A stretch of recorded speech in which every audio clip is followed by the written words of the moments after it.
Hi there, it's Jonathan here. This is 60-60. We're reading 260 chapters of the New Testament in 60 days. If you've ever attempted to read the New Testament before, you'll know the feeling. You're all psyched to go, and then the first thing you discover is a family tree. It seems a little underwhelming. That's because we don't keep our traditions orally. For the Jewish people, this is super important.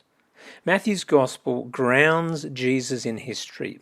He comes from a family line that includes King David, all the way back to Abraham, who was promised that his kids would ultimately bless all nations. Matthew is a tax collector who followed Jesus. Matthew, more than any other Gospel, links his account of the Gospel to the Old Testament. So keep your eye out for Old Testament references. Matthew highlights heaps of prophetic fulfillment found in the life of Jesus. His main aim is to communicate to you and I that Jesus is the long-awaited Messiah, the Christ in the line of David. Matthew also wants to communicate that Jesus is the new Moses. He's an amazingly authoritative teacher, like Moses, who spoke on behalf of God.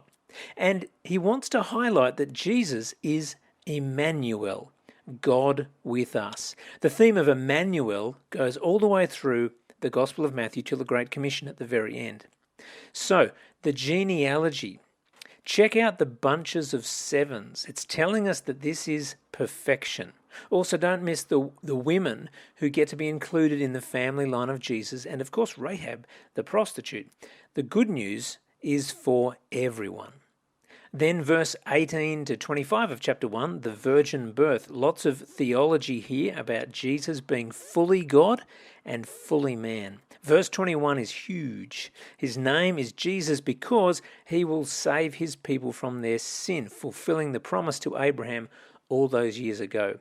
Chapter 2 has the Magi coming to honor Jesus following a star. Lots to think about regarding creation, acknowledging the King of creation. Chapters 2, 3, and 4, we have Jesus being set up as the new Moses.